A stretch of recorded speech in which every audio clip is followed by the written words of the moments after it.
Hello again, everyone, and welcome to the Fantasy Slant powered by Pro Football Focus. I'm your usual host, Michael Moore, along with our PFF fantasy analysts, Jeff Ratcliffe and Pat Thorman. Good evening, fellas. Michael? Happy National Arian Foster Day, by the way, everyone. So get your party hats and let's just jump right into this party, shall we? So Arian Foster ends our long national nightmare. He signs with Miami, which maybe just the beginning of the nightmare. I don't know. We'll find out here in a couple weeks and up to the regular season. So I guess first question is, what does this mean for Jay Ajayi? I think is what everybody's wondering.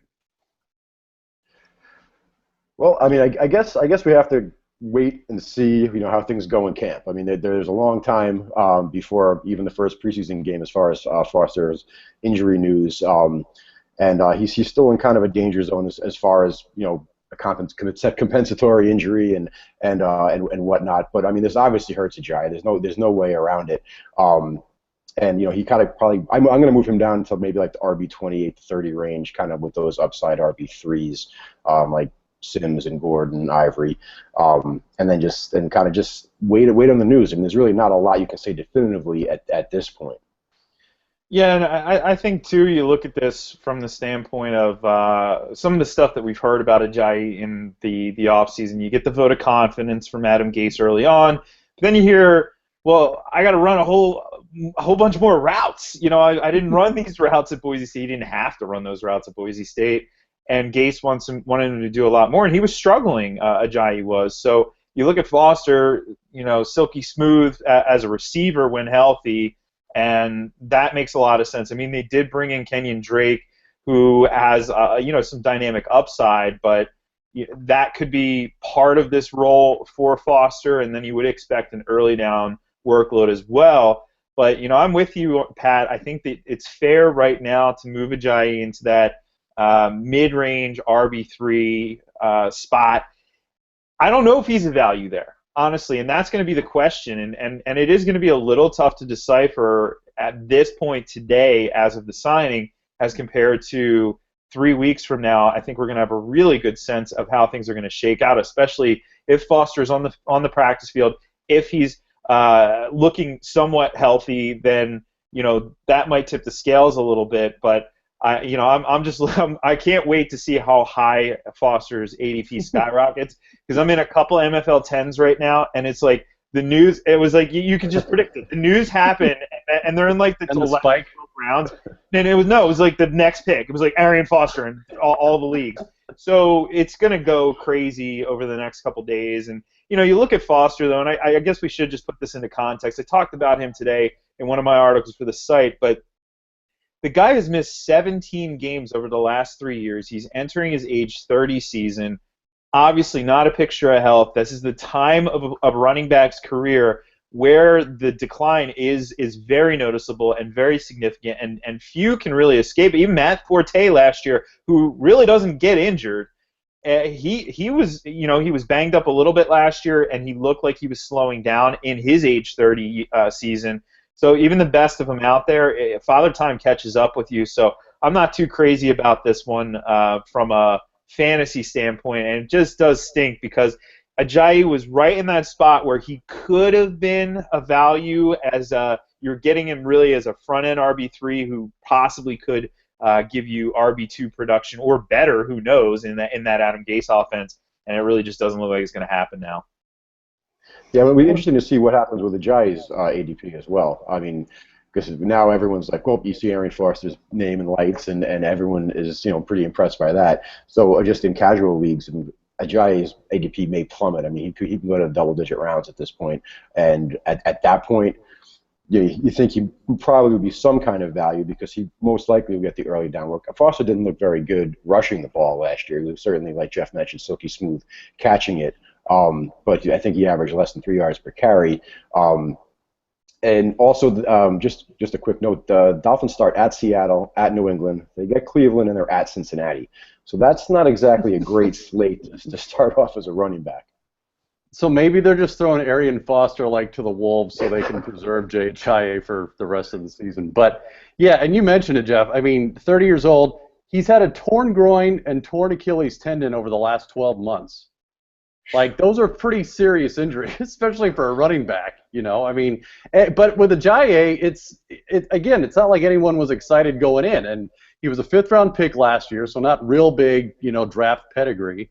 And people might forget, they signed C.J. Anderson to an offer sheet. I mean, they almost picked him up, and, you know, Denver matched it, so it didn't happen. So that probably should have been people's clue right there, that Adam Gase was probably not completely enamored with Ajayi, because he was looking for options, you know, months ago. Yeah, he was trying to get one of his guys in, obviously, there with CJ. Let's be clear, though, it wasn't a matter of skill. This isn't like, you know, Jordan Howard, for example. He's a fifth-round pick this year, and it really does kind of come down to a little bit of the skill issue, which is why he went there. Ajayi fell to the third day because of health issues, not because of skill. You know, there were a lot of folks out there who had him up as the, you know, maybe third or fourth best running back in last year's class. I mean, he scored 32 touchdowns in his final season at Boise State. He was very productive both as a runner and a receiver, but, you know, different regimes like different types of running backs, and maybe they just, like you said, they weren't enamored with him when they got in there, and they're trying to force this square peg into a round hole potentially, or vice versa. It's not good. There's been smoke all throughout the offseason, and we thought he escaped the draft relatively unscathed, but this isn't good. I mean, this looks like another one of those potential strong committee situations. Well, yeah, and you know, and I guess any clue as to how Foster looks, they didn't let him leave. I mean, typically if they're on the fence, they let him go. He maybe try out for another team. But if a guy looks good on one of these free agent visits, they do not let him board the plane without signing a contract. So he must have looked, you know, good enough for them to sign him on the spot. But yeah, I think we're all in agreement. It's just going to be confusing, frustrating, whatever adjective you want to use for the next couple months. So, or at least until Foster, you know, tears something else or something. But, Matt Jones is pretty happy, though, because, I mean, just 24 hours ago, Matt Jones investors were a little nervous Arian was going to Washington. Yeah, take that, all you Matt Jones haters out there telling me that Arian Foster was going to be the starter on Twitter. Take that. Well, and it's kind of funny because yesterday when they had the blurb that Foster was visiting Miami and then Detroit, if you made it out of there, like there was a blurb right after that about Abdullah running for 1,000 yards. So I don't know if it was just Roto World like hedging their bets and going, okay, well, like it's going to go one way or the other, so we'll just put both of them out there and see what sticks. But yeah, same thing with Abdullah, Pat. I think he's probably very thankful he didn't get in the building today. So. All right. Well, that was the big news today. But now we are going to kick off a new segment of the Fantasy Slant podcast. I like to call it Fourth and Inches. So the concept is simple. We're going to talk about a player, talk about their fantasy value, and essentially our esteemed fantasy analysts are going to decide, do you punt, kick, or do you go for it? Hence the name Fourth and Inches. So let's start with some big names, folks, first, and get people used to the idea. Ben Roethlisberger, I think this was yours, Jeff, right, on Fourth and Inches. So what do? Do you go for it with Ben, or do you kick it? Oh, it was Pat. It was Pat. There you go. All right, Pat, you're up then. Well, I'm actually at his ADP. I'm going to punt. I mean, he's the fifth quarterback taken overall. This is Fantasy Football Calculator ADP, which is a little less sharp than MFL 10. He's going in the fifth round. He's the fifth quarterback chosen. He's going before Drew Brees, and I kind of think I can approximate his statistics with later on guys, Rivers, Eli, maybe Tyrod Taylor. It's like they got a lot of moving parts on that offense. I mean, you're breaking in Ladarius Green, Martavis Bryant's not there. Marcus Wheaton should be taking on a bigger role, but not sure if it's going to be Sammy Coates, Darius Haywood-Bay potentially. The last two seasons, he's averaged 3 fewer points with Le'Veon Bell in the lineup, and he's averaged 5.5 fewer points without Martavis Bryant. So there's going to be a little bit of turbulence there, especially at the beginning of the season. They have a fairly tough schedule to start off with Cincinnati, Kansas City, the Jets, and the Patriots at home, and they go no huddle more than twice as often at home as they do on the road. And so they might have some little bit of, like I said, little turbulence starting the season, and Roethlisberger was kind of uneven in his performances last year, but he had huge games, but he had some pretty quiet games as well. So I think that spending that high of draft capital is a little bit pricey for Roethlisberger when you can take Breeze in the same area, or you can go late quarterback.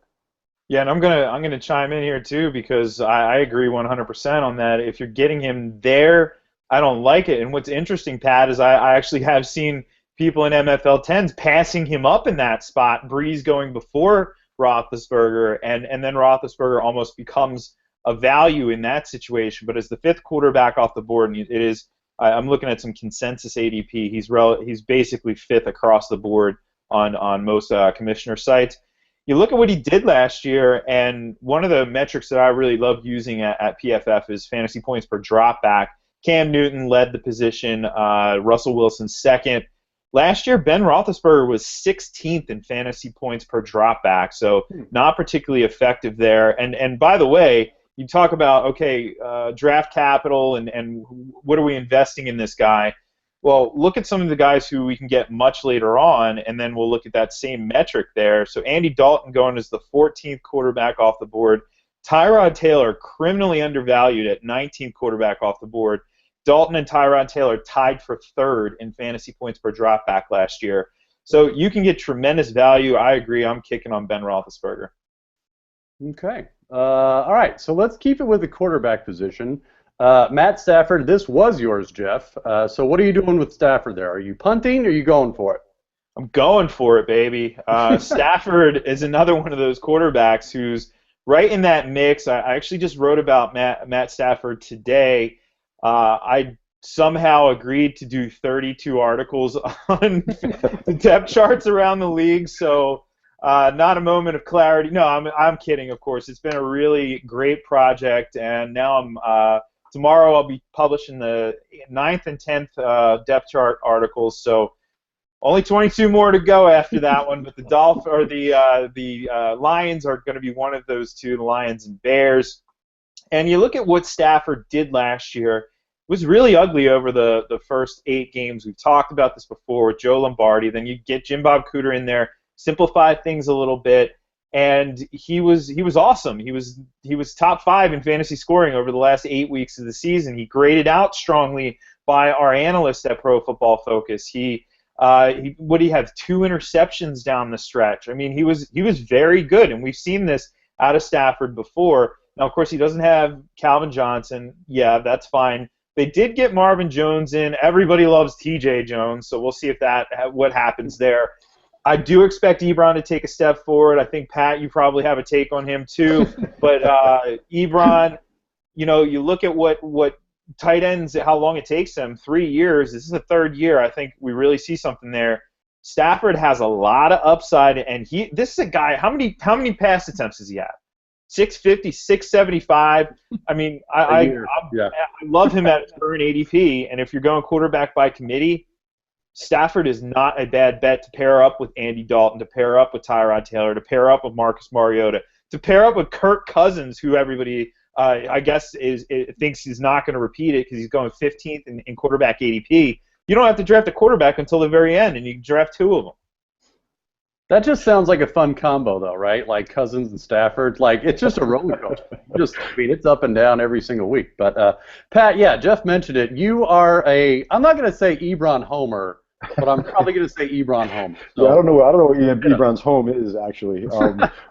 I'm kind of over my skis a little bit with Ebron. I think I have him as tight end 7. I just think it's an inefficiency that we can exploit. As people get frustrated with highly drafted, especially tight ends, but like Jeff said, they take longer to develop. And the guy just turned 23. I mean, he improved across the board last year statistically. People see a few drops and he can't catch the ball. Well, he had a better drop rate than Tyler Eifert did last year. So I think he's going to take over a lot of the red zone work that Calvin Johnson's vacated. And I agree with Jeff. I think Stafford's very appropriately priced. He does match up well with many quarterbacks schedule-wise. I mean, he has a really sweet first month of the season.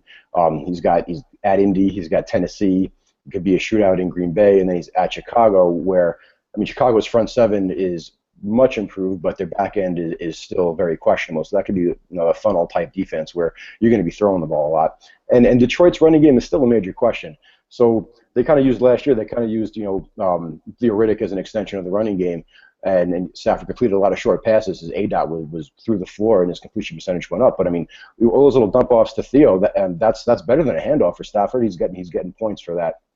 So yeah, I agree. I would keep Stafford or go for it with Stafford. Excuse me. And just another quick note here too. Something I'm taking a look and I'm seeing all the different ADPs from different sites, and most of them are pretty consistent in that 17, 18, 19 range. ESPN, he's going as the 9th quarterback. Yahoo, he's going as the 29th quarterback. So I have no idea what's going on with Yahoo. I know what's going on with ESPN. I'm pretty sure that the guy over there who does their projections also happens to like him, former PFF staffer and overlord Mike Clay. So be careful where you draft out there. It's one of those things, I guess it's kind of a 101 point, but maybe we should say this. The ADP of a site is very much impacted by the rankings of the site, if that is a site that provides content like ESPN. So it's going to be skewed, and it's going to be very different on ESPN, and a lot of folks out there are going to draft based on, well, who's up in the queue, right? Stafford? Okay, well, then I'll take Stafford, right? Well, be aware of that, and be aware that in some cases you may be able to get these guys at a better value. Other cases, if you really wanted Stafford, I would not take him as the 9th quarterback off the board. I don't think he offers value in that spot. I think he could finish as the 9th quarterback, but I wouldn't want to place my chips on him in that spot. So be aware of the ADP and how staff rankings impact ADP. Well, and just one more note before we move on from Stafford, and I thought this was interesting about Ebron. He's 23, like you said, Pat. He's the same age as Travis Kelce was his senior year of college. So, like, Kelce at this age was not graduated yet, and Ebron already has 2 years of NFL experience under his belt. So, you may be convincing me, Pat. I don't know. I'm not there yet, but I'm getting there. I'm inching closer to it. So, your work here is done. So, congrats. All right. So, speaking of tight ends, let's keep it in that position. A couple of guys that we wanted to bring up. First, my personal choice for 4th and inches, Jimmy Graham, always a fun topic. I guess the update, there is an injury update. He had a patellar tendon repair that he's still recovering from, and there was a blurb today mentioning how that's quite possibly the patellar tendon repair, the most difficult injury to come back from of any injury in the sport. So, he's right now, I think ADP I saw about 14th tight end. I'm probably punting that. As low as that is, that's probably still too high, right? Yeah, I agree. And the report is based on Stefania Bell's work. When I was in out at the ESPN Ranking Summit in May, she gave a presentation on those injuries, and she showed the mechanism of the Victor Cruz injury, the mechanism of the Jimmy Graham injury, and then sort of broke down just how bad those injuries are, in comparison to an ACL, even in comparison to an Achilles. It's really concerning. And then when you look, he's now at the point where he's no longer spring chicken age. This will be his age 30 season, right? So that's not good. Coming back from an injury like that at that point of your career, not good whatsoever. I just can't see him, and he was reasonably good. I think everybody expected him to be a top 3 fantasy tight end last year. He wasn't. He was a top 10 fantasy tight end, but I can't even see him matching that. I agree with you. I would have to kick even at that reasonably good ADP of 14th. Yeah, I completely agree. It's kind of the same thing we did last year with Victor Cruz. It's like you hope to see a guy who you've enjoyed watching play the game come back and get his level of playback, but you don't want to make bets on it. You don't want to invest in it. Fantasy Football Calculator has his ADP in the 9th round as the 11th tight end, which is insane. Out of 50-plus NFL 10s, I got 1 share in the 16th round as my 3rd tight end just because I wanted to get 1 share. But I'm not drafting him. It's a wasted pick, and just be happy for him if he comes back, and don't worry about not having any investment in him. You did it for nostalgic reasons, Pat. It's okay. You did it. So. All right, so let's stay with the position. I think, Jeff, you had Antonio Gates. the tight end that just will not die. So 4th and inches, are you punting or are you going for it? I think I'm going to go for this one. You look Why at the not? Why the not? value. I mean, yeah, he's much older than Jimmy Graham, but you look at the value at that spot. He's going as the 13th tight end off the board on pretty much every site, even ESPN. There's no outlier weird numbers here. It's pretty much straight across the board, 13th tight end. And the way that I've been approaching tight end this year is I kind of look at, I'm not going to draft Gronkowski in the first, second turn. I will draft Jordan Reed potentially if I am at the tail end of the third rounds. I have been making that move occasionally just because I think he has such massive upside. If I don't get him, I'm waiting until probably the 8th round. If Fleener somehow slips through, then I'm drafting Fleener. I've been looking at Ladarius Green and Zach Ertz in those ranges, but then I also want to get somebody later on, especially in best ball formats, not that much later on, a few rounds later on. And Gates has been one of those players. He seems to slip a little bit longer than some of these other guys. Even Jimmy Graham I've seen going before Gates at times. So for me, he's still a red zone asset. I don't care if he runs a 6.0 40-yard dash. He doesn't need to be fast to catch touchdowns. And in that offense, I still expect them to have to throw the ball a lot. I think he could be a viable asset, and you get potential back-end tight end 1 for a little bit of a discount. I'm doing it. Yeah, I agree. I've been taking a similar approach to what you just laid out at tight end. Maybe substitute Ebron for Ertz, but basically the same thing. But Gates is that perfect tight end 2 backstop to get. I mean, after you get to a certain point, you're basically tight ends are usually looking for touchdowns. I mean, that's kind of, and he's the best of that profile right now. But even that, I'd say that is his floor, because last year he was 6th in yards per game and he was 8th in targets per game. So he does have the possibility of adding a little bit more, hobbling down the field than just touchdowns. So I mean, there is the downside risk to his yards and catches is they probably should be in a little bit better game script this year. There are some more pass options around. Keenan Allen's obviously back. Although Gates and Keenan, the 2 games they played together last year, Gates had 2 really good games, so that doesn't automatically even cancel out Gates' upside. But with the game scripts, I think they might be trying to run a little more if the offensive line stays healthy, if Melvin Gordon comes around a little bit, which I think there's a little bit of hope for that. But yeah, I'm certainly going for it with Gates. I love the value, and tight end 13 is pretty strong. Well, and let's face it, he's played with plantar fasciitis for like a decade, like literally a decade, and he's still, churning out low-end tight end 1 numbers. So, all right, we got just one real more quick too. Real quick, Yeah. he was 8th in fantasy scoring in the games he played last year at the position. Yeah. So he's still capable of doing it, and it doesn't matter with Gates. Well, and it's one of those, and we've talked about it before. It's not a sexy pick at this point in his career, but it's still solid, especially in those later rounds. So. All right, we've got one more tight end, but first we will take a quick break and get to that special tight end right after this.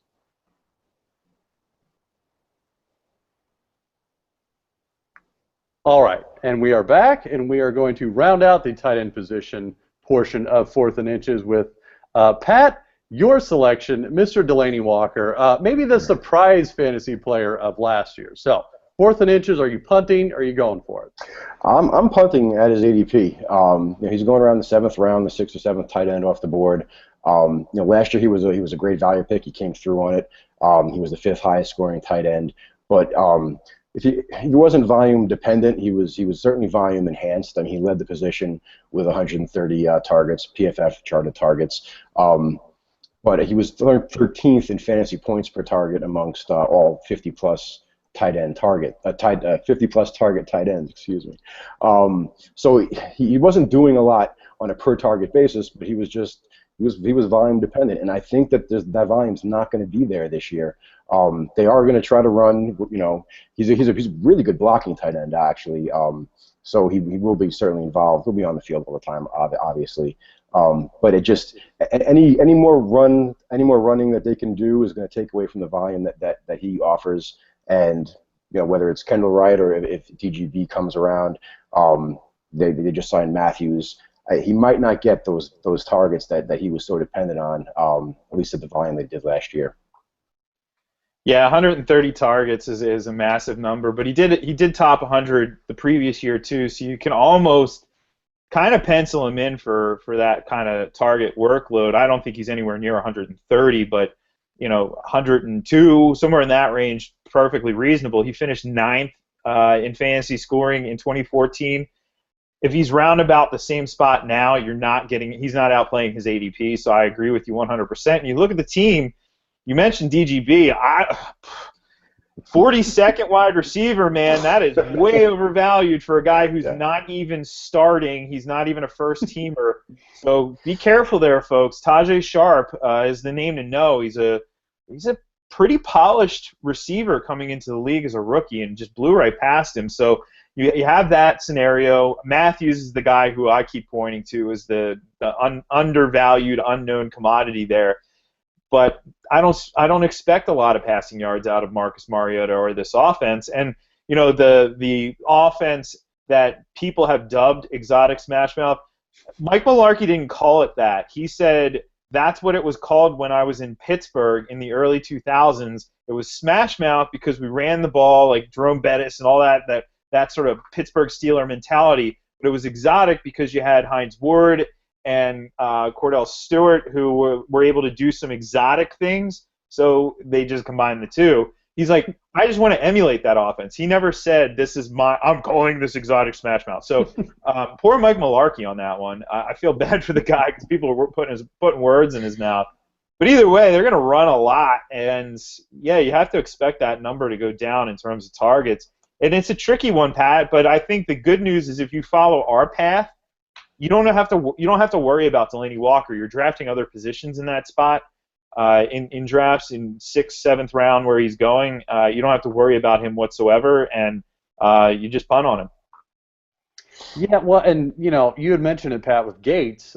You look for tight ends, especially in those later rounds, to get a lot of touchdowns. And Walker, despite the targets and the receptions and the yardage, he had 6 touchdowns last year. I mean, a decent number, but certainly not sort of indicative of 94 catches and 1,000 yards. You would think after all that he would have a couple more touchdowns. And yeah, the volume's just going to go down. I don't see how that stays sea level for very much longer with all those receivers there. So, all right, that covers it for the tight end position. So let's get into some receivers, not necessarily your elite receivers, but maybe your wide receiver 2, 3, 4, etc. So first up, oh gosh, which one do we want to go with?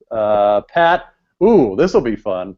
Philip Dorsett, Colts second-year receiver, 4th and inches, punting or going for it, Pat? Oh, I'm going for it. I mean, yeah, I'm going for it. I mean, he's got a 14th round ADP in fantasy football calculators. A little bit higher at NFL 10s. He's top of my head, he's going like 10th. 11th round. Sometimes he falls a little bit more, but he's a wide receiver 64 on fantasy football calculator. This team's going to throw a lot. That's not really a newsflash. Their defense still has holes up and down. Their running game, Gore is impressive in his longevity, but he's not going to hold up to 75% of the backfield touches like he did last year. I don't think that's a stretch to say. I'd love to see him do it. He's a workhorse, but and they have no depth of receiver. So it's Hilton, it's Moncrief, and it's Dorsett. They only have one tight end now, and he may stay in the block a little bit more. So and if Hilton or Moncrief go down, Dorsett is wide receiver 3 with wide receiver 2 upside. I mean, the Colts led the league in pass attempts 2 years ago. Last year, Luck averaged enough attempts that would have had them second by a hair to Baltimore. So they're going to be chucking it. Their game scripts are going to favor it, and they have no depth behind them. I think they have a couple of Patriot retreads, which for receivers, that's not a good thing. I mean, they have Timms and Boyce. So if there's an injury in front of them, Dorsett is an easy wide receiver 3, and with upside from there. Couple quick cuts to people saying, what the heck? Jack Doyle's like, what the heck? I'm tight end. And then Quan Bray with his awesome haircut, he's like, what the heck? I'm on this team too, Pat. But Robert Turbin might not be on this team much longer, which is pretty interesting, his development. If you're going to do bad things, don't do them in Utah. Like, that's probably the worst state to do anything in bad. controlled substance, blah, blah, blah. I'm sure people I read didn't the know they news. even had controlled substances in Utah. I thought they were pretty Yeah. good at banning like all of that and like at the border and all that stuff. But Yeah, that's Utah. Well, yeah, it's not lining up good, and for the backup scenario, and I agree. I think I'm gonna go for it with Dorsett here. You get him at a nice value. He's got that Andre Johnson role. If he can really kind of unleash it, and it's not unprecedented to see receivers in this offense, continue to take steps forward. And Moncrief's a prime example. He's continued to grow from a somewhat promising rookie season to last year. We saw the growth, and I expect that to continue to go this year. That's a great value in this offense that could be high volume for passing purposes. I really like that. I've ended up getting him because that said, this year, if you get a lot of practice in, you start to realize really quickly how bad things get, how early that happens too. It happens in the fourth round, and in the fourth round, you're already thinking, I can't believe I'm drafting from this player pool already. But you have to have these guys, these later guys that all right, I got Dorsett on my speed dial for whatever round it's going to be, the 13th round, the 12th round, wherever you feel like you're going to get him. That's a good feeling going into drafts when you know players basically in each one of these spots throughout the course of the draft that you can just peg them, and I think Dorsett's a great call there. Yes. Look, anyone with the Colts offense, I think, is got some potential. So I agree with you, Pat. I think we all agree we would go for it as current ADP. Another receiver that I'm not going to say he's at a crossroads, but he's kind of at a crossroads. Jeff, you had Marcus Wheaton.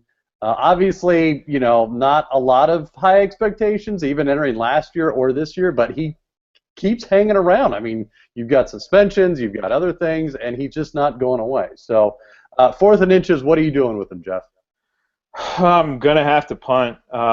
It doesn't make sense for me to grab this guy who he was given an opportunity with Martavis Bryant, out early last year, suspended early last year, and he didn't perform. The only game that we saw Sammy Coates perform in was that Seattle game where he went over 200 yards, had the massive day, and the one guy who started him on all of DFS won a ton of money. But that day, it was the Seahawks keying Antonio Brown and Martavis Bryant. That's why he was the only guy there. And, what's Ben Roethlisberger going to do? He's just going to throw him the ball all day long. But otherwise, he hasn't shown an ability to. And we keep hearing those off-season fluff narratives that he's going to be the next big thing, light years ahead, all that fun stuff. I don't see it, and I actually do see potentially that happening with Sammy Coates this year, an interesting player who tested really well at the Combine. You look at him where he's going, and it depends on your source, but it looks like you can get him after the 60th wide receiver, roughly around about that range. Still, now, of course, in NFL 10s, you're not getting him there. People have wised up to that. But in other drafts, I don't know if the casual draft public is going to catch up to Sammy Coates by draft day. I don't know if that happens. And what's so fascinating about him is if you dig through the play. I love player comparisons. And I know they're cheesy, but they're good they're a good mental exercise. Who does this player kind of resemble? Who's in the league now or has recently been in the league? And this was before the Steelers drafted Sammy Coates. The player comp for him was Martavis Bryant. That should stand out, folks. That should be a big deal right there. This kid has a lot of athleticism, and Martavis Bryant, before he hit, we were kind of thinking the same thing. Well, he's really athletic, but we didn't see a ton out of him in college, and maybe there's a ceiling there, and then obviously there was a huge ceiling there. So I would much rather take a shot on Sammy Coates later on, a few rounds after Marcus Wheaton. Marcus Wheaton going in the early 40s among wide receivers just feels way too early for me. Yeah, I agree, especially at his ADP. Fantasy Football Calculator has him in the 8th round. If he falls to the 10th or 11th, maybe take a shot so you have just a share, because that is an offense that does have pretty good ceiling. But you got to remember that Le'Veon Bell's coming back, and obviously Antonio Brown's going to get a ton of targets, and Darius Green is going to be a big part. I mean, Heath Miller was a big part, but he wasn't necessarily a big part downfield. Darius Green is going to stretch the seam. And like you mentioned, Coates has Martavis comparisons. He's got some T.O. comparisons when the ball's in his hand. I mean, he does resemble T.O. He's a strong dude, a dynamic dude. And they do like Darius Haywood-Bay. For all the jokes at DHP's expense, they like him. He knows the system. He's reliable. He's made a couple big plays for him throughout the last couple of seasons. So there's a real gray area after Bell and Antonio and whatever you think they're going to give to Green. And so to spend at the top of that level that doesn't seem like a wise investment. All right, one more receiver, guys, and then we will call it an episode. I went with Erick Decker, who is always an interesting topic. I mean, no matter what the year is, because either people are all in on Decker and he's a touchdown machine, or they go, oh, they don't believe it and it's luck, or whatever you want to call it. But currently, the 30th wide receiver, at least in MFL, wide receiver 3 range. So he's behind other receivers like Michael Floyd, Doug Baldwin, but ahead of Alan Hearns, Emmanuel Sanders. I think I'm going for it with Decker on this. I think that's, if that's not right spot on, I think it's a little better than that. I mean, and look, whether it's Geno or Fitzpatrick, Decker has proven to, be a pretty good receiver no matter who's throwing him the ball. I mean, yes, he had Peyton Manning during his heyday, but people forget he did pretty well with Tim Tebow, of all people, throwing him the ball too. So I'm good with that. I think I'm going for it with Decker there. I agree with you. I think that's the perfect spot for him. It just with those 4 receivers that you mentioned, just penciling them right in between there. And hopefully, the longer this drags out with Fitzpatrick, there was news today that this could drag well into camp. His ADP sinks a little bit because people are scared of Geno. If Fitzpatrick was in there, his ADP would be a lot higher. He was the 13th best wide receiver in fantasy last year, and now he's going in the 20-something, the late 20s. And people forget also that even 2 years ago with a presumably less developed Geno Smith, when Decker battled injuries, there was 11 games when he ran 25 plus pass routes, and he was the wide receiver 10 during those 11 weeks. So he has produced with Geno before. Obviously Marshall wasn't in the picture then, so it's not a 1-to-1 comparison, but it's not outlandish to think that he could produce at a similar level they did last year. He's always been a touchdown scorer, like you said, whether it was Peyton or Tebow or last year. I'm fine with Decker there. I hope his ADP keeps falling. 962 yards in 15 games played with Geno Smith in 2014, and like you guys said, he was banged up the whole time, so that's quite a feat there. Now, he only scored 5 touchdowns, or else we would have been talking a lot more about him last year. And I think we do need to take a closer look here. I talked about this in my Fantasy 5 article today. This narrative that Ryan Fitzpatrick is good, I'm not necessarily buying into that narrative there. He graded out as our number 30 quarterback. Number 30 quarterback. And I know people out there are going to say, oh, your PFF grades are subjective. Sure, everything's subjective. I don't think that's a valid argument. We have people who are consistently, though, comparing these players, and when they compare him, he compared as the number 30th quarterback in that subjective scale, but still number 30th compared to everybody else.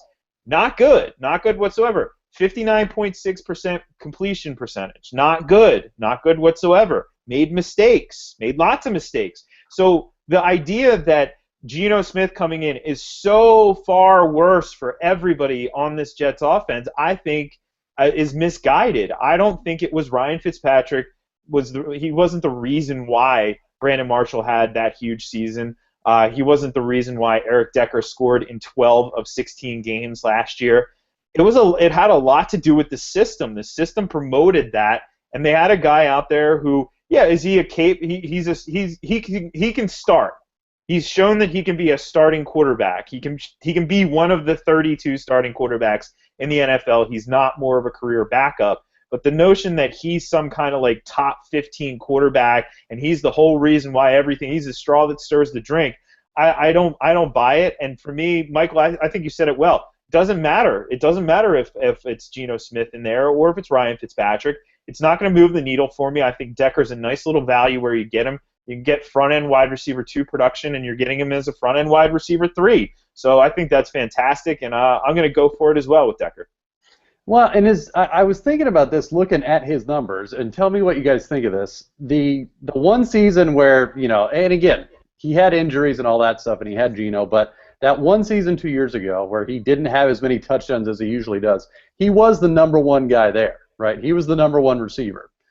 every other season that he has produced double-digit touchdowns, he's been the number 2 option, which is not a bad thing. I mean, he's a very, very, very good number 2 option. And look, like you said, Pat, he's still got Marshall there, so nothing changes on that. I mean, and yeah, I agree with you, Jeff. The quarterback play is not going to be a huge difference between Fitzpatrick and Geno. I think the difference is Marshall's still there to draw attention away.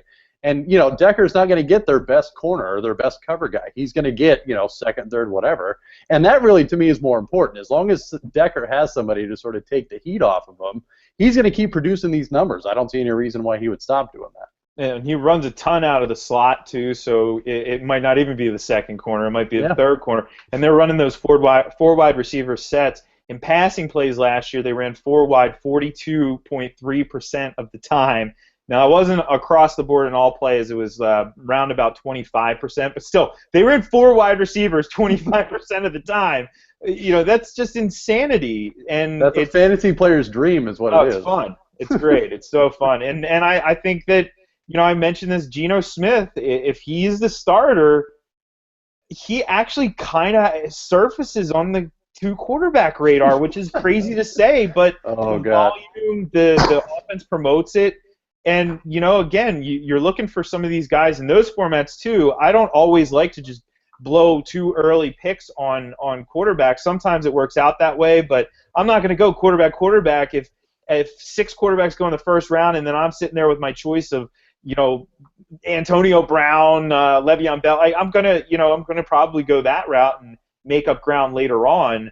And these are guys who you can do that with. Now, I'm not endorsing Geno Smith by any means, but I think that in that offense, if he was the starter, stranger things have happened, and he could certainly put up back end to mid-range quarterback 2 numbers. And Geno's shown the ability and the willingness to pull the trigger, and that's you know, for all Fitzpatrick's faults and for all his, you know, overblown reputation, that's kind of what we like about him. You know, he's willing to pull the trigger, and that's good in that offense, and it's good for those receivers who can win contested balls.